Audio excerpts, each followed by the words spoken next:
Hey, how's it going, YouTube? How y'all doing today? I've been looking at different real estate deals, and well, so my big thing right now is that if I'm gonna go and get me like if I need an F-250, right? If I need an F-250 so I can pull my tractor around to go to a different piece of property, I ain't gonna go and buy myself an F-250 to go farm 20 acres. That would be a horrible investment. An F-250, that cost me like $500 a month. If I traded in my truck, if I paid off my truck and traded it in, I'd be paying about $400 or $500 a month for an F-250, a brand new one. And if I had to get a car hauling trailer on it, a tractor hauling trailer on it, that'd probably cost me another if I financed it, it'd probably cost me about $200 a month for about 10 grand on a 6-year note. And so I ain't looking to go I ain't looking to buy an F-250 as well as a car hauling trailer, as well as a tractor hauling trailer to farm an extra 20 acres. And so I was like, you know what, maybe I could, I could maybe get myself another tractor and just put it over there, right? And that cost me about $5,000, $6,000, $7,000. And I could go that route. But then I got to thinking about that, and I was like, you know what, I don't like, if I went and bought 20 acres right now, that cost me about $1,200 a month as a gross expense before equity deductions, after tax benefits, etc., etc. It cost me about $1,200 a month. So it cost about $14,000 a month, $15,000 a year. Excuse me, about $15,000 a year to buy 20 acres. And even me, I don't know if it'd even be possible for me. I mean, it'd be a long shot, even for me, to make $15,000 a year on 20 acres. It would be very difficult. I probably could do it just because I could run cattle in the 6 months of the year where the hay, where I couldn't grow hay. I could run cattle, and I could make myself some extra money. I could probably do it. But well, when I take a look around at the deals right now, I think that the best opportunities in the USDA, and if I was going to get a loan from the USDA, I'd need to wait until next year anyway. These two look real good right here. But and so, well, I ain't looking to take like a 7-8% interest rate loan. You know what I'm saying? If I take a 7 to 8% loan, that's a lot of interest on an asset that is extremely high in relative value. And so well, yep, if I was gonna take a loan right now, I would like to take a loan with the USDA. And if I were gonna take a loan with the USDA, I would need to wait another year. And if I did find a new property, and I was gonna go, I needed to take my tractor over there, I need an F-250, and I ain't willing to buy an F-250 to farm 20 acres. That would be a horrible idea. That would be a horrible investment. And so a lot of these cattle, they looking very good. I mean, this guy right here, they both look very, very, very good. And I'm gonna take y'all out to the front field right now. And this field that I was talking about, where it just has a little bit of a dip and a little bit of a ridge, it kind of looks like little hills. And I was like, man, maybe I need something to get this fixed up. But I'm gonna show y'all what's going on with it right now. The sorghum Sudan grass.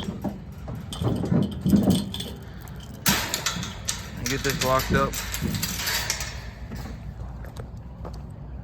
But this sorghum Sudan grass It's coming in just fine. I mean, there are some spots that I probably missed going over it with the cedar, and then there are spots that are just real bad in terms of where the water came down real bad. I mean, it almost looks like a dried riverbed where the water came down real bad. You can see it like right there where the water came down, and those spots are still completely empty. Like this spot right here, still completely empty. Washed the seed away. It completely washed the seed away. But I mean, well, in terms of the majority of the field, I did overseed it, but I was like, maybe if I put the seed down on a wet field, maybe it'd grow back in, or maybe it would grow in. But that didn't work. But you can see, like in those wet spots, the seed has germinated. It did germinate. It germinated just a couple days ago, maybe a day or two ago. And so in those wet spots right there, the seed has germinated. And so it just took a little extra time for it to germinate, but it did germinate. And when I look at like this wet spot right here, this is a spot where the water pooled. The water didn't go anywhere. It didn't like run off the field. It just pooled right here, and I can tell because the water is all right here. And if the water moved, the soil would look like it was going the way the water was going. And so anywhere that there's a wet spot, the seed has germinated. It just took a little bit longer for it to germinate. And so in terms of how well did I do, I actually did better well, I'm doing good. This is just fine. And I was thinking about it, and I was like, you know what, like I'll take y'all over to a big ridge over here, like where there's a kind of a large hill. And spots like this, I don't think I need anything. I think if with that sweep plow that I have, I can fix this up, zero problem. But you can actually see, like right here, the water. You can see that the water ran this way, and it ran off the field. And when it ran off the field, it took the seed with it. And so the whole spot right here, where the water ran off the field, the seed went away with it. And so anywhere that there was like a large the water ran off the field, it took the seed away with it. And so I do have some bare spots, some actual bare spots on this field. And these bare spots, they happened where the water was moving off the field, where there was runoff. And also on this hill right here, I don't know what happened, but maybe I missed going over it with the cedar, but there's practically zero seed on this hill right here too. And so I don't know if it's easy to see, but I don't really want to walk around on it when the grass is growing in. But the hill, it's like the ridge is like 3 inches higher than the trough, and so it's like a little hill. And I was like, you know what, with something like this, if I just changed out the plow heads on my chisel plow, on my sweep plow, I could actually I could probably push this hill relatively flat with if I pulled the chisels off of my sweep plow and replaced them with a sweep head. And if I got good coverage with that sweep head, if I made sure I got the right size sweep head, and I spaced them correctly, if I hit this field with the sweep plow with some sweep heads on it, I could probably relatively flatten it. And I don't need it completely flat. From what I've seen, I just need it so that this doesn't happen, where the water just runs off the field. Because if there's a lot of rain, like we got like 2.5 inches of rain or something in one day, and so when it rains like that, the water will wash the seed away if it's like this. And so I was thinking about it, and I was like, you know what, I don't need to buy anything.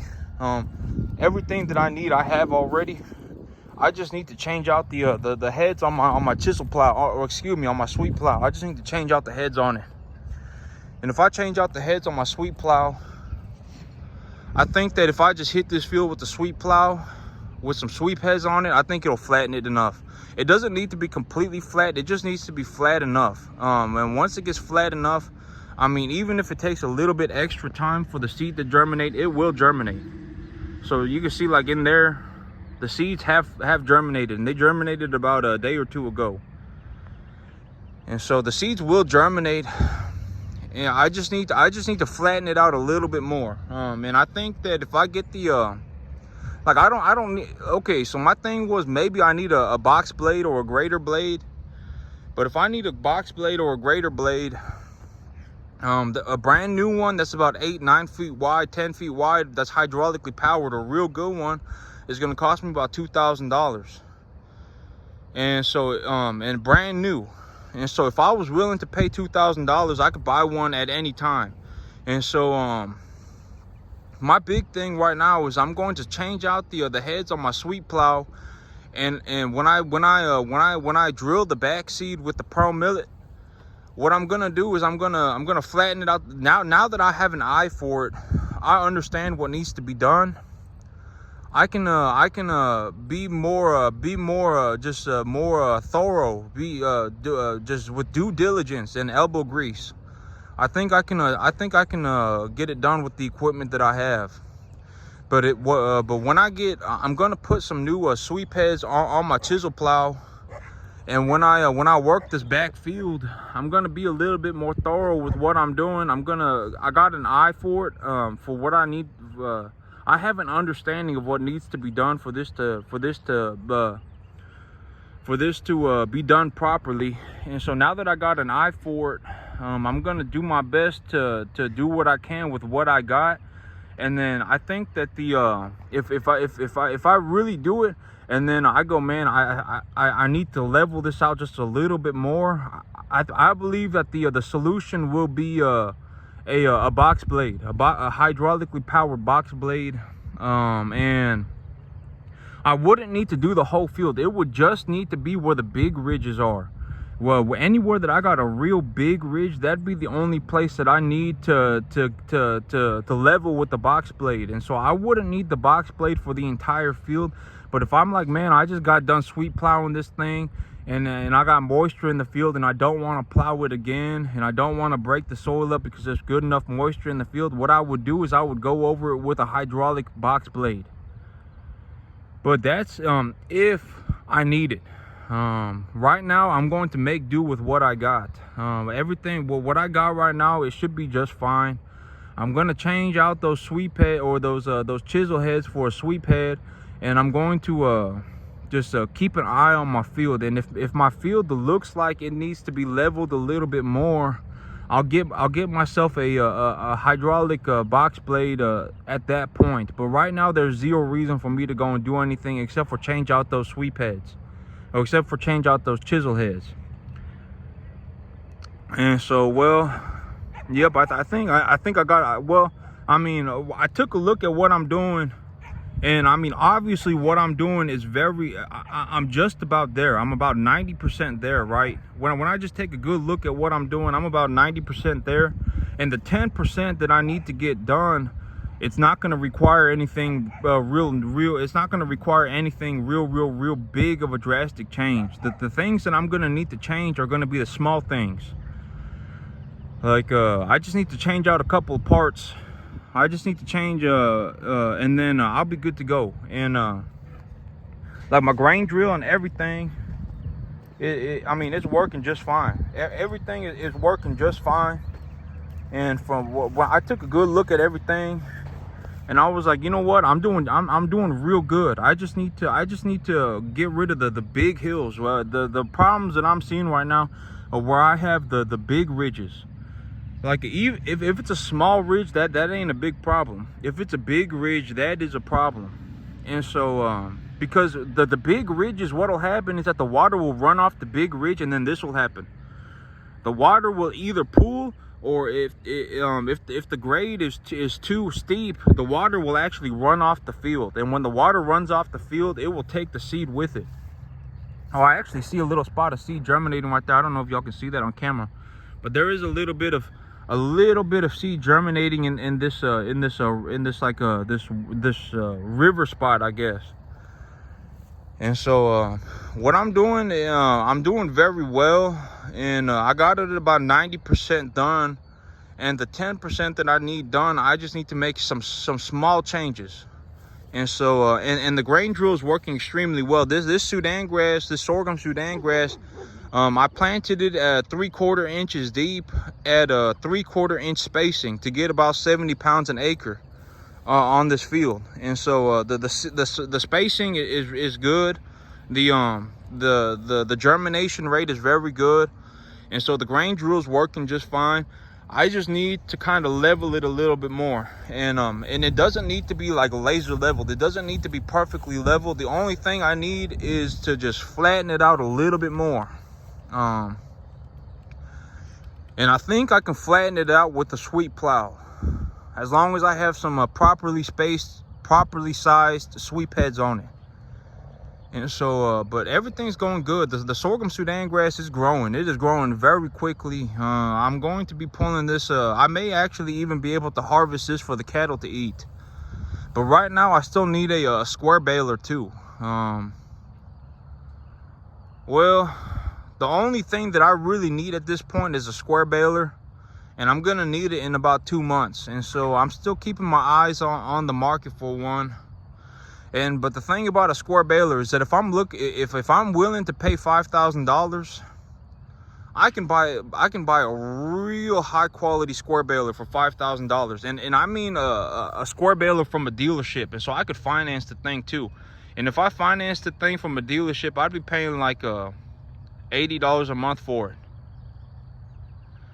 And so if I'm willing to pay $5,000 or $80 a month, I could get myself a real good one. And so in 2 months, I could go buy one then. If I'm willing to pay that price, I could buy one at any time. And so, you know, right now the thing that I'm looking for is a real good deal on the market. If I can find a real good one for $2,500, I'd go buy it. But I still got 2 months or so before I need it. And in all honesty, in 2 months, if it looks like it's still going to be too wet, there's just too much rain for me to cut hay, I'm not even going to need the square baler. I'm just going to have to cut it and feed it to the cattle as fresh hay, as fresh grass.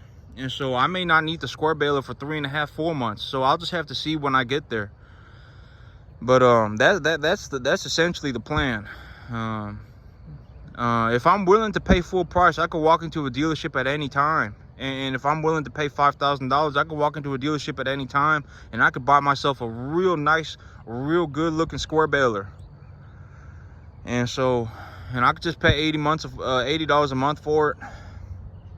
But, well, yeah, but I don't, if I brought in a square baler today, the only thing I'd be doing is looking at it. And so, I mean, I wouldn't be able to even run the thing. And so I'll have to, well, I'm keeping things in mind. The only thing that I'm really looking to buy right now is a square baler.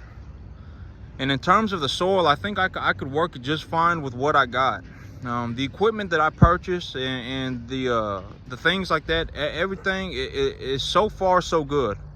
Everything is going extremely well. I just need to kind of just modify what I'm doing just a little bit.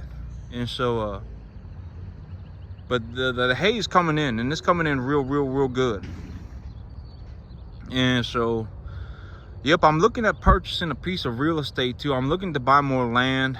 But the thing is, right now, asset prices have hardly budged. Like farmland, $15,000 an acre for a piece of farmland is just too much money. I mean, if I was gonna pay $15,000 for an acre of farmland, that is just way too much. I mean, that'd be like me if I paid $15,000 an acre for farmland. That means on 20 acres, I'd be paying like $1,200-$1,300 a month for a 20-acre piece of land at $15,000 an acre. And that's just too much money. You know, that's about $14,000-$15,000 a year. And in all honesty, even me, like, you know, I would say I am real good. I'm pretty much, you know, at the point where I'm real good, or I'm like I'm at that point where I'm extremely good at this, right? I mean, I've been doing this for a long time. And and even me, I don't know if I can make $15,000 a year on 20 acres. I don't know if even I could pull that off. And I may be able to if I run cattle on it 6 months out of the year. But then I run into the situation where if I was going to run cattle on it, I'd want to live on it so that I could take a look at the cattle every day. And so, I think that asset prices need to come down. Rates are high. Asset prices are high. At a certain point, if the rate keeps going up, at a certain point the asset prices will continue will drop. And my prediction for the market, for the overall assets, for overall equities, is that at a certain point the rate going up will cause the prices of assets to buckle.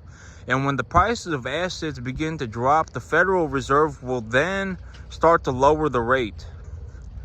If they start to lower the rate when the asset market has started to buckle, or the economy has started to buckle, dropping the rate slowly will not fix the economy. That is my anticipation for the overall economy. And so if they start dropping the rate slowly and the economy buckles, what may happen is that they may need to drop the rate substantially very quickly. And at that point, that would be a good time to go into the market, take a low interest loan and purchase a piece of land. And if that doesn't happen, let's say that the Federal Reserve starts easing on the interest rate before the asset market starts to buckle, and they start to ease the economic conditions, what I would do then is I would go and get a USDA loan for a lower interest. I would take a loan from the USDA. And so those are my overall kind of what I'm looking for in the market right now, is that the Federal Reserve begins to drop the rate when the economy is still just inflating too much. We still got too much inflation in the economy. And if the Federal Reserve, if the central bank starts dropping the rate early, it'll be a big inflation problem. Inflation will be real bad. And if they start doing that, if they start dropping the rate while the inflation is still high, what I'm gonna do is I'm gonna go and take a loan from the USDA. If the economy starts to buckle, and I start to see signs of our economy buckling and the overall asset market is dropping, and the Federal Reserve steps in and says, hey, now it's time to reduce the rate. If they start trickling the rate down when the economy is buckling, trickling the rate down isn't going to solve the problem.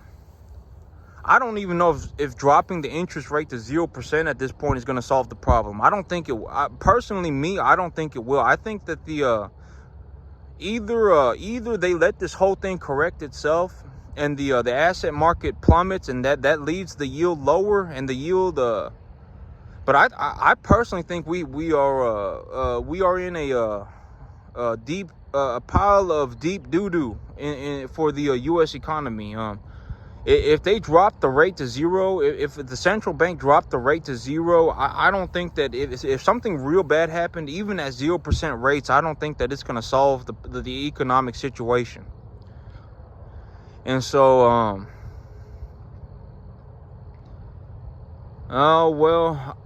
I'm either looking for an easing of the rate. Well, I'm looking for better economic conditions, because if I'm going to go into the market right now to buy something at full price, at a real high interest rate, making a return on that investment is going to be very difficult, even for me. If I got put on a 20-acre field and said I had to make $15,000 a year on it, I don't know if I could even pull that off. And $15,000 a year is what I would need to pay for the 20 acres.